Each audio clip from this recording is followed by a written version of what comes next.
Čau! Tokrat ti bom povedala korake, kako organiziraš svojo menjavo in sicer zakaj. Veliko stvari je v obtoku, zakaj bi kupovali nekaj novega, če lahko zamenjamo. Obstajajo second hand trgovine, ampak so pogosto v kakšnem drugem kraju, v večjem kraju ali pa so pač dlje od nas. In seveda zemljevid je objavljen na moji spletni strani maminavrtu.si, ampak še vsem jaz podpiram, da se udeležuješ menjav. Menjav oblačil za odrasle, za otroke, menjave igrač, menjave vseh stvari in to lahko organiziraš sama oziroma sam in kako to narediš, poglej naslednje korake. Prva stvar, rabiš prostor. Jaz sem se recimo odločila, da bomo to organizirali pri kozolcu. In na ta način imamo streho, imamo mize, imamo klopi, to razporedimo in je super. Ti lahko najdeš svoj prostor, ko vprašaš svojo mestno občino, lahko vprašaš na svojem kraju vrtec, šolo. Ponovadi so zelo odprti za take stvari, ker je veliko mamic, ki bi tudi radi bi zamenjali oblačila, radi bi zamenjali za otroke igrače in razne stvari. In zato so vrtci ponovadi zelo odprti za te možnosti. Tako da vpraši vrtce, šole, mestno občino oziroma četrtne skupnosti v mestu, ker imajo četrtne skupnosti ponovadi tudi nek prostor. Dom krajanov je recimo en tak prostor, kjer lahko organiziraš tako menjavo. Druga stvar, rabiš kakšno pomoč, kakšnega prostovoljca, prostovoljko, ki ti pomaga na tisti dan malo ljudi in povedati, tukaj se odložijo oblačila za otroke, tukaj za odrasle, na ta način. Če bo ta menjava na začetku pač majhna, da bo malo ljudi, to ni panike, ampak potem, ko se pa razširi, se pravi, ko se razširi glas o tem, da organiziraš menjave, je pa fajn, da imaš še kakšno pomoč. Ponovadi so to prijatelji ali pa tisti, ki itak že hodijo na menjave, pa so pač 15-20 minut pridejo prej in ti pomagajo vse to zrihtati.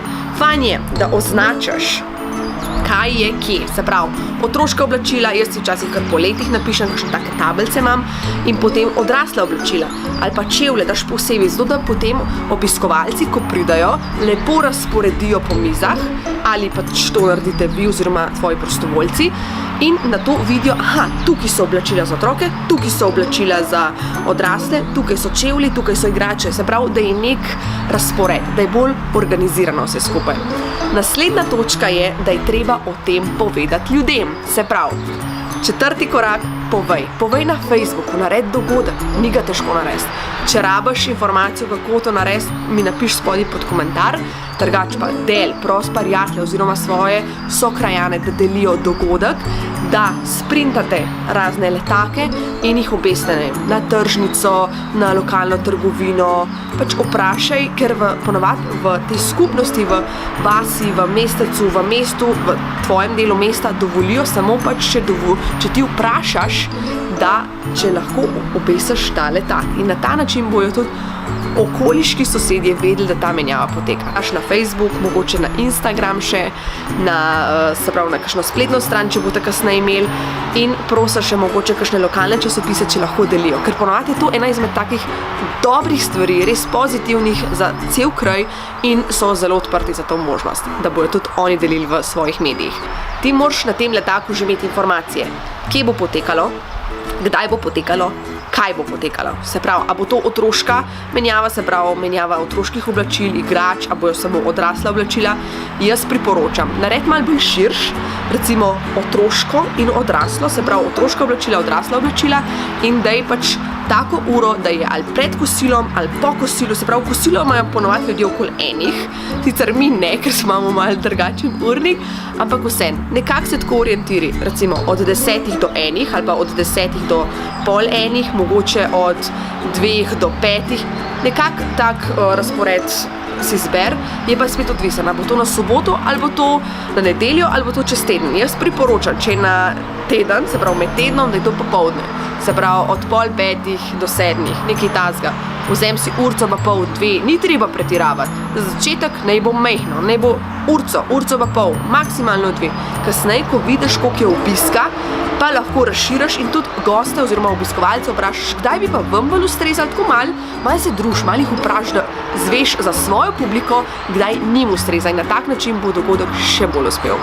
Fajn je, da imaš pripravljeno, se pravi, neko pravilo. Koliko kosov lahko prinesejo? Jaz sem recimo 5 kosov lahko prinesejo, odnesejo lahko kolikor želijo. Ker ponovadi je dostikrat tako, da jaz imam še od prejšnjih menjav stvari in jih dajem samo na naslednjo menjavo. Da ne bo postalo pač tvoj dom, da ne bo postal skladišče, ti priporoča, da se dogovoriš z nekom, ali bo to depo na Vrhniki, ali bo to kakšna druga, kakšen zavod, ustanova, ki skrbijo, da dajo oblačila, ki jih drugi rabijo, pač njim. Na ta način lahko ne postavljaš omejitev in rečeš, evo, vi ste prpalali 10, 15, 20 kosov, vsak posameznik nima nobene omejitve in kar bo ostalo, bomo mi dali v dobrodelne namene. To je ena zelo lepa taka izkušnja, ker se tudi začneš malo povezovati s svojim krajem, svojimi krajani, nekako daješ nekaj dobrodelnega na tem. In se mi zdi, da poleg tega, da si dobrodelen, pa stvari krožijo, kar je poanta, da bo čim manj smeti. Se pravi, nekaj, kar nekdo ne uporablja, je ful dober, daš naprej in bo nekdo drug uporabljal. Res, super. In na ta način se mi zdi, da nas bo še več vključenih v to, ker jaz sem prepričana, da lahko vsak organizira menjavo. Samo malo se je treba potruditi. Če imaš kakršnokoli vprašanje glede organizacije, glede menjav, karkoli te zanima, da ti bo čim lažje in da bo pač tudi hitreje to stekalo naprej, me lahko vprašaš na Facebooku, na Instagramu, lahko me pokličeš konec koncev, se bom probala potruditi in odgovoriti čim prej, dajmo se povezati in čim bolj narediti Slovenijo zeleno, čim manj smeti, naj se stvari menjajo. Uživi pa čim več bo to zelo. Čau!